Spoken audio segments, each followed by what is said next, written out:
اچھا ایڈمنسٹریٹر ہو، اس کا ذہن بڑی وسعت رکھتا ہو، بڑی اچھی پلاننگ کرنا جانتا ہو، سارا کچھ ہو تو بندہ ناکام ہو جاتا ہے۔ مسلمانوں کو جتنی کامیابیاں ملیں ان کا پس منظر صرف اتنا تھا کہ اللہ تبارک و تعالیٰ نے اپنے بندوں کی مدد فرمائی، اور اب تعالیٰ نے قرآن مجید میں اس حقیقت کا بیان کیا، فرمایا بل اللہ مولاکم، فرمایا بلکہ اللہ تمہارا مولا ہے، وَهُوَ خَيْرُ النَّاصِرِينَ، اور وہ بہترین مددگار ہے۔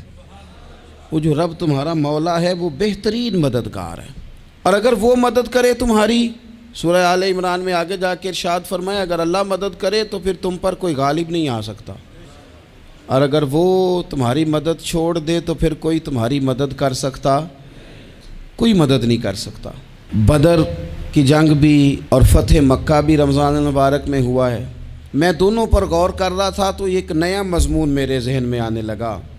بدر کی جو جنگ ہے اس میں بھی ایک عجیب انقلاب آیا ہے کہ 313 نے 1000 سے مقابلہ کیا، اور جن 1000 سے مقابلہ کیا وہ اسلحے سے لیس تھے، اور یہ جو 313 ہیں ان کے پاس 6 زرہیں، 8 تلواریں، چند گھوڑے، لیکن اللہ نے کامیابی دی تو خود رب نے بیان کیا کس طرح دی، فرمایا وَلَقَدْ نَصَرَكُمُ اللَّهُ بِبَدْرٍ وَأَنْتُمْ أَذِلَّةٌ، وہ کامیابی اس طرح ملی ہے کہ رب نے تمہاری مدد کی تھی، تم تو کمزور تھے، اللہ نے بدر میں تمہاری مدد کی، تم جیت گئے۔ وَلَقَدْ نَصَرَكُمُ اللَّهُ بِبَدْرٍ وَأَنْتُمْ أَذِلَّةٌ، اللہ نے بدر میں تمہاری مدد کی، تم تو کمزور تھے۔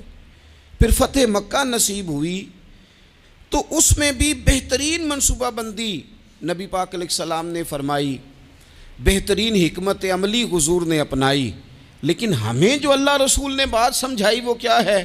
اذا جاء نصر اللہ والفتح، فرمایا جب اللہ کی مدد آئی اور فتح نصیب ہو گئی۔ یہ اللہ نے مدد فرمائی تمہاری، یہاں بھی فتح مکہ بھی اللہ کی مدد سے، جنگ بدر بھی اللہ کی مدد سے۔ وہ جو مدد ہے اللہ تعالیٰ کی، جب وہ ہم یہ کرتے ہیں کہ ہم اپنی ساری زندگی سیاست کی نظر کر دیں، ہماری سیاست طریقے سلیقے سے اس نے جوڑ کے رکھا ہوا تھا، ہم ہر جگہ سیاست کے بل بوتے پر چیزوں کو لے کے چلنا چاہتے ہیں، سیاستیں ناکام ہو جاتی ہیں، سیانے لوگ فیل ہو جاتے ہیں، بچتا صرف وہی ہے جس کے پیچھے رب تعالیٰ کی مدد شامل حال ہوتی ہے۔ اپنی زندگی کے اندر ہم جو کچھ بھی کر رہے ہیں، جس شعبے سے بھی ہمارا تعلق ہے، آج ہم نے اس بات پہ غور کرنا ہے کہ پہلے تو یہ غور کر لیں کہ جو کام ہم کر رہے ہیں کیا وہ کام ایسا ہے کہ اس میں اللہ کی مدد ہمیں ملے گی؟ اگر آپ کوئی معاذ اللہ ناجائز کام کر رہے ہیں، فعل حرام کا ارتکاب کر رہے ہیں، تو اس میں تو مدد الہی آئے گی نہیں۔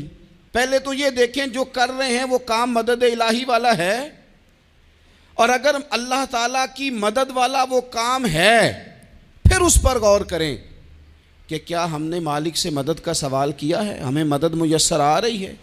وہ میں نے بزرگوں سے ایک بات سنی تھی، وہ بڑی یاد رہ گئی۔ وہ فرمایا کرتے تھے قابلیت بھی بڑی چیز ہے لیکن قبولیت سب سے بڑی چیز ہے۔ قابل ہونا بھی بڑی بات ہے لیکن زیادہ بڑی بات یہ ہے کہ اس کی بارگاہ میں قبول بھی ہے کہ نہیں۔ اپنی زندگی میں اللہ کی مدد کی طرف بڑھیں، مالک کی مدد کا حصول اختیار کرنے کی کوشش کریں، اللہ کے ساتھ اپنے آپ کو جوڑیں۔ اگر اللہ کی مدد نصیب ہو، یہ جو ہم جتنا ڈرتے رہتے ہیں، سہمے رہتے ہیں، پریشان رہتے ہیں کوئی کیا کر دے گا، ہمارے ہاں نا ہر شعبے میں معاذ اللہ ایک مافیا ہے، الا ماشاء اللہ۔ وہ مافیا کہتا ہے میرے ساتھ ملو گے تو میں چلنے دوں گا ورنہ میں نہیں چلنے دوں گا، مارکیٹ میں آ ہی نہیں سکتا فلانا بندہ چونکہ یہاں ہمارا قبضہ ہے۔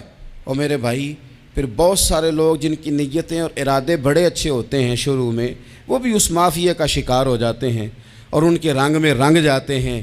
یاد رکھنا، کسی شخص کی بلیک میلنگ کا کبھی شکار نہ ہونا، کبھی کسی کی میٹھی اور مسجع مکفہ باتوں کا شکار نہ ہونا۔ کوئی کیا کر سکتا ہے اگر اللہ مددگار ہو تو؟ جس کو رب کریم اٹھانا چاہے اسے کوئی گرا سکتا ہے؟ ہم یہ ڈرے سہمے پریشان فیصلہ کرنے کی طاقت نہیں، مجھے چلنا چاہیے کہ نہیں، اٹھنا چاہیے کہ نہیں، کرنا چاہیے، اٹھ باندھ کمر کیوں ڈرتا ہے؟ پھر دیکھو خدا کیا کرتا ہے۔ حضرت عبداللہ ابن عباس فرماتے ہیں میرے نبی پاک علیہ السلام نے میری تربیت فرمائی، حضور نے میری تربیت فرمائی اور محبوب پاک علیہ الصلوۃ والسلام نے فرمایا عبداللہ یاد رکھنا، یہ نوجوان دوست میری بات لکھ لیں، پریشان لوگ میری بات لکھ لیں، جن کے پاس قوت فیصلہ نہیں وہ اس بات کو لکھ لیں۔ حضرت عبداللہ ابن عباس فرماتے ہیں میرے نبی پاک علیہ السلام نے مجھ سے فرمایا تھا عبداللہ سن، اگر ساری دنیا مل کے تیرا کوئی نفع کرنا چاہے کر نہیں سکتی جب تک میرے رب کی رضا نہ ہو، اور فرمایا ساری دنیا مل کے تیرا کچھ بگاڑنا چاہے تو عبداللہ بگاڑ نہیں سکتی جب تک رب کریم کی حکمت کا تقاضا نہ ہو۔ لوگوں سے ڈرنا، لوگوں کی طرف دیکھنا، ماحول دیکھ کے اپنے راہ کا تعین کرنا، ہر بندے کے خیالات کے مطابق ڈھلنے کی کوشش کرنا، فلانا نہ ناراض ہو جائے، فلانا نہ ناراض ہو جائے، وہ جس نے ہونا ہو جائے، بس رب رسول ناراض نہ ہو۔ اپنی زندگی میں اپنے مالک کو مولا جان کے، بل اللہ مولاکم، اللہ تمہارا مولا ہے، وَهُوَ خَيْرُ النَّاصِرِينَ، وہ بہترین مددگار ہے۔ توجہ جب بھی کریں رب کی جانب کریں، اپنے دل کا قبلہ درست رکھیں، سوچوں کے زاویے سیدھے رکھیں۔ میرے بھائی، مالک جب بندوبست کر دے نا، جب مالک بندوبست کر دے پھر ایسا بندوبست کرتا ہے کہ لوگوں کے پاس نا چارہ نہیں رہتا۔ حضرت مریم رضی اللہ تعالی عنہا پاک باز تھیں، مسجد میں رہی تھیں، پر مالک کی حکمت کے تقاضے بڑے عجیب ہیں نا۔ پھر جناب مریم کو اللہ تعالیٰ نے بغیر شوہر کے اولاد عطا کر دی۔ یہ بات ہی ایسی تھی، وہ کسی نے کہا تھا کہ مخلوق تو فنکار ہے اس درجہ کے پل بھر میں سنگے در کعبہ سے بھی اصنام تراشے، تم کون ہو کیا چیز ہے داغ کبابی، لوگوں نے تو مریم پہ بھی الزام تراشے۔ تو لوگوں نے کہا کدھر سے لے آئی بچہ، تیرا باپ تو ایسا نہیں تھا، کہاں سے لے آئی؟ اللہ کرے میں آپ کو سمجھا سکوں، ذرا اپنے آپ کو وہاں کھڑا کریں کہ ایک پاک باز عورت، پاک باپ کی بیٹی، طیب ماں کی بیٹی، اور اللہ کے گھر میں پرورش پانے والی خاتون، ایک وہ وقت اور ایک یہ وقت کہ اس عورت کو کٹہرے میں کھڑا کر کے پوچھا جا رہا ہے کہ معاذ اللہ تیری گود میں بچہ جائز نہیں ہے، کہاں سے لائی ہے؟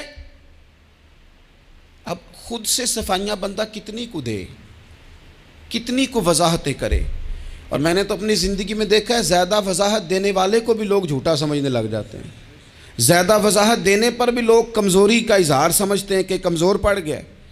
آپ صلح کی کوشش کرتے ہیں، سامنے والا بزدل سمجھ لیتا ہے، زیادہ وضاحتیں بھی کمزور کر دیتی ہیں۔ اب حضرت مریم کو کٹہرے میں کھڑا کر کے کہا بچہ کس کا ہے؟ تو پھر خدا بندوبست جب کرے، اللہ جب مددگار ہو، تو پھر حضرت مریم کی گواہی درختوں سے نہیں دلوائی، اس نے پتوں سے نہیں دلوائی، پھر فرشتے نہیں بھیجے۔ حضرت مریم کہنے لگی مجھ سے نہ پوچھو، وہ جو پنگوڑے میں ہے اسی سے پوچھ لو، ان سے پوچھو نا، وہ کون ہے پوچھ لو، ان سے کر لو سوال۔ انہوں نے کہا پنگوڑے میں چند دنوں کا بچہ، یہ جواب دے گا؟ مددگار تھا رب، ان کی برات کا اعلان کرنا تھا مالک نے، اور جب مالک اعلان کر دے، جب مالک تیری صفائی دینا چاہے، جب مالک تجھے دنیا کے سامنے نکھارنا چاہے، تو پنگوڑے میں لیٹے حضرت عیسیٰ بول کے کہنے لگے انی عبداللہ آتانی الکتاب، فرمایا میں اللہ کا بندہ ہوں، رب نے مجھے کتاب عطا کر کے نبی بنا کے دنیا میں بھیجا ہے، میں اللہ کا بندہ ہوں، کتاب لے کے آیا ہوں، نبی بن کے آیا ہوں۔ پھر پنگوڑے سے اعلان ہو گیا، پھر بچہ بول پڑا۔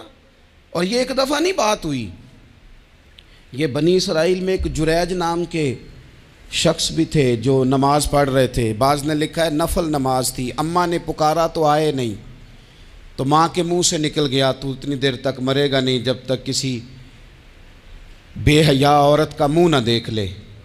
تو وہ عبادت گزار تھے، لیکن لوگوں نے ان کی عبادت، ریاضت، پرہیزگاری کو نہیں دیکھا، بس ایک عورت کو بھیج کے الزام لگوا دیا۔ وہ عورت آیا جایا کرتی تھی، اب آ جاتی ہیں عورتیں، مسئلہ پوچھنے کی نیت سے بھی آ جاتی ہیں۔ ماحول میں کچھ جگہ ایسی بھی ہیں جہاں عورتیں دم کرانے کے بہانے آ جاتی ہیں۔ وہ خاتون آتی جاتی تھی اس خانقاہ پہ، آستانے پہ، یہ بخاری میں موجود ہے، پھر اس نے کہا میری گود میں جو بچہ ہے یہ انہی کا ہے۔ مجھے بتائیں کیسے بندہ وضاحت دے؟ حالات خراب ہو گئے، لوگ کٹیا جلانے لگے، ماحول اور طرح کا بن گیا۔ میرے نبی پاک علیہ الصلوۃ والسلام فرماتے ہیں پھر اس رب کے بندے نے کہا مالک تو کریم ہے، تیری مشیت کا تقاضا آیا جو میری ماں نے جملے بولے تھے، پر اب میں وضاحت دینے کے قابل نہیں رہا، اب تو ہی کرم کرے گا تو دروازہ کھلے گا۔ تو وہ چند دنوں کا بچہ پنگوڑے میں بول کے کہنے لگا میں اس درویش کا نہیں، میں تو فلانے چرواہے کا بچہ ہوں، وہ جو بکریاں چراتا ہے۔ رب کی مدد کو پکاریں، اپنے ساتھ اپنے مالک کی مدد کو شامل کریں، تھوڑے رزق پر بھی گزارا اچھا ہونے لگ جائے گا۔ سارے لوگ آپ کو گرانے کی تدبیریں کر رہے ہوں گے اور مالک آپ کو عزتیں عطا فرما دے گا، اس کی بارگاہ سے حکمت کا تقاضا اور ہو جائے گا۔ ہم نے ساری زندگی لوگوں کو راضی کرنے میں گزار دی، ساری زندگی بڑھاپا آ گیا بچوں کو پالتے، اور بچوں نے آخری عمر میں کہہ دیا ابا اگر کوئی ڈھب کا کام کر لیتے تو آج ہمارے دن بھی پھر نہ